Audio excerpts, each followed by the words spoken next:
Bye-bye.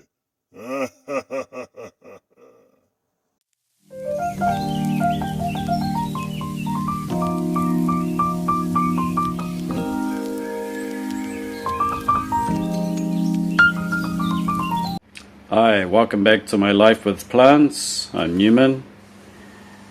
Are you tired of pests on your plants, making your life a misery, and you wish you could just get rid of them and never see them anymore? Number one, and the biggest pest of all, thrips. Number two, spider mites. Number three, mealybugs. And we'll put a fourth one in there, fungus gnats.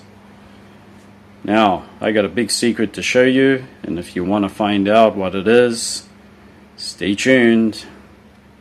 Hi, welcome back to my life with plants. We're talking about pests today. Some of the most serious pests that absolutely destroy your plant collection. And we'll put thrips at number one, right at the top of the list, followed by spider mites, because they're so tiny and hard to find. They must be the number two on the list for the worst, followed by mealybugs. I don't have any pest issues, and I'm not just boasting about it. I've had indoor plants for absolutely years and years and years. I've been growing plants for most of my life, and what I'm about to tell you now is a secret of mine, but not to everybody. But if you find this interesting, then keep watching. Now, I just recently bought this Hoya selegamiana. It's kind of hard to say it. I crossed out the M there because it doesn't have an M in the name. Selegmaniana. And this one I got from the plant nursery, and I knew that it had mealybugs on it because it was in a polythene pot slipped inside a plastic pot, which is what a lot of growers do, just to make the plant look a little bit more presentable. And once I got it home, it did have mealies on it. The first thing I did is I gave it a spray down with insecticide that also contains an oil that sticks to the leaves. These insecticides that I use don't harm the plant one bit. Once I did that, it was just a matter of going over the leaves, usually under or in the nodes there, and right down inside the plant. After watering, if there are mealybugs, they will reveal themselves, and then once that's over, it's over for good. They won't come back. I won't have them anymore. So, what I want to talk about next is mites. Now, I did have a plant that had mites, and I'm going to show you that now. So let's just go over.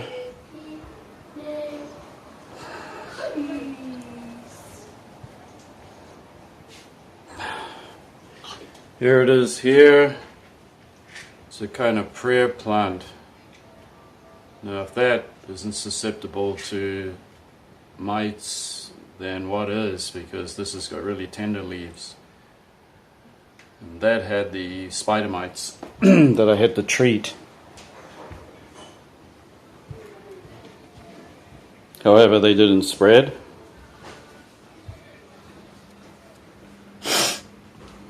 I'm going to tell you why in a minute.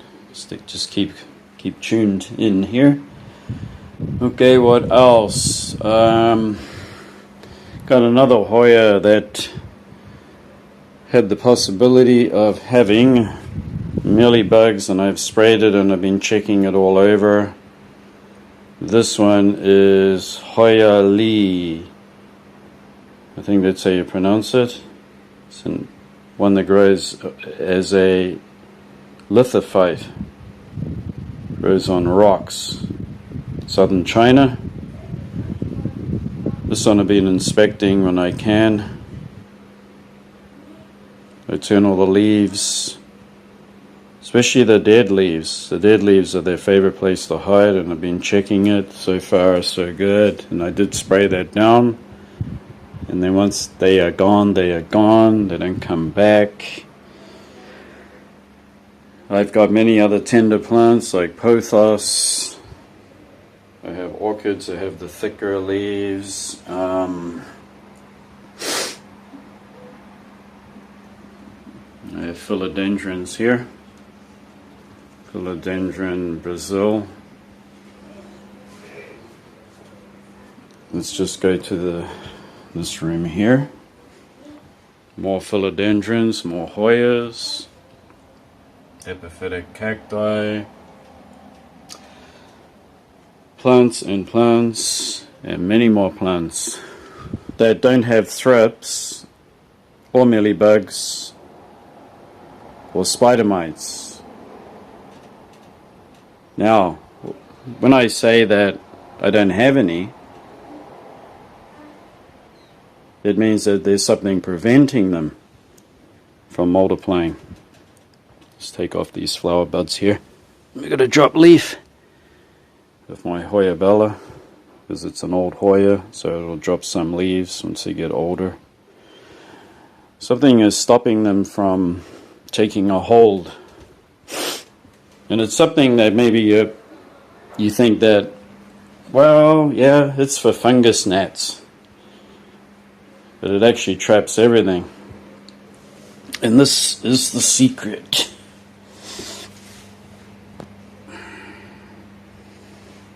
Here it is. Sticky traps. Usually sold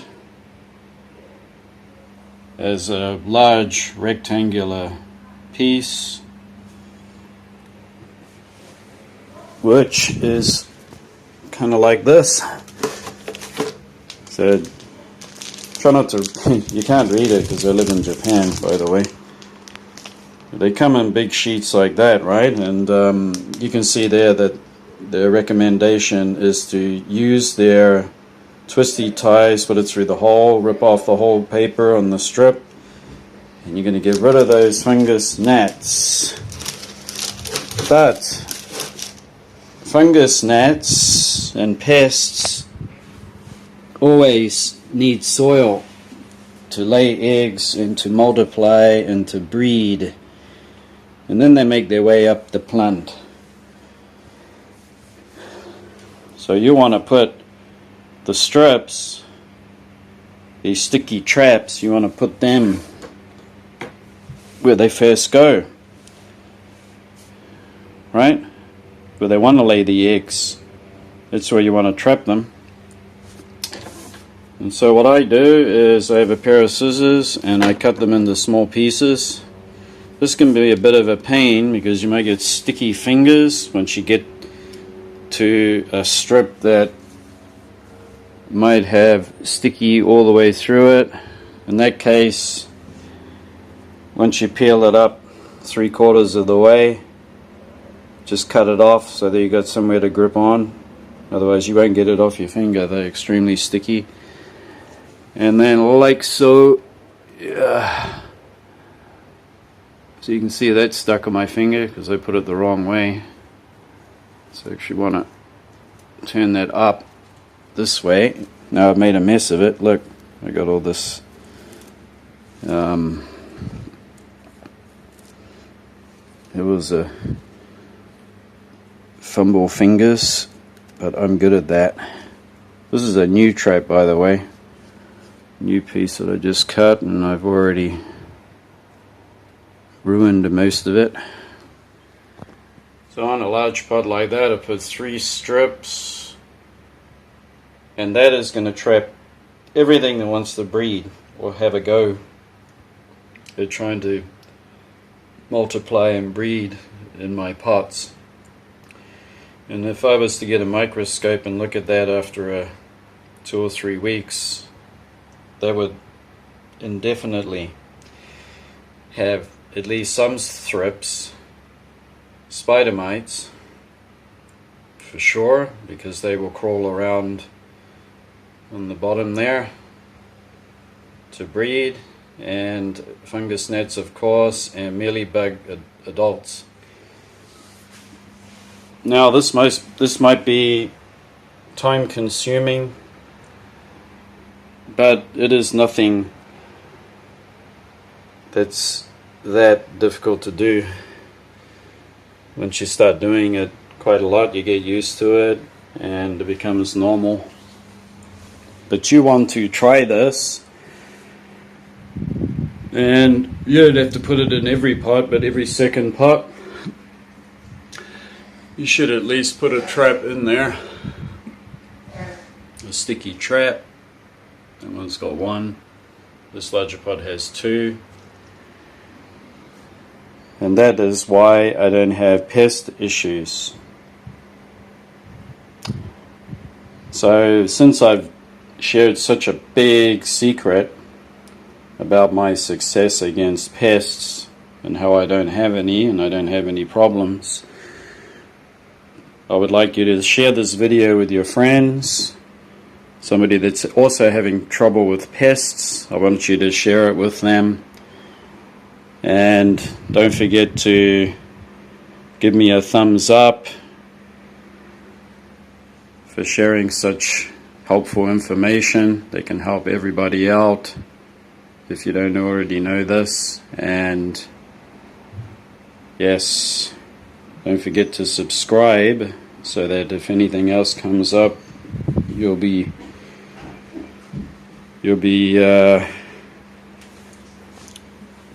the bell, right, and the message, so that you know that it's coming up. And thanks for watching. We'll be back to do an episode about this. It's coming up soon, but I'm not quite ready to reveal what I've done here. This is part of my project for winter. So if you're interested in what I'm up to with this and what I've been doing, definitely hit the subscribe so that you won't miss this episode. Thanks for watching, and we'll see you again next time. Bye bye.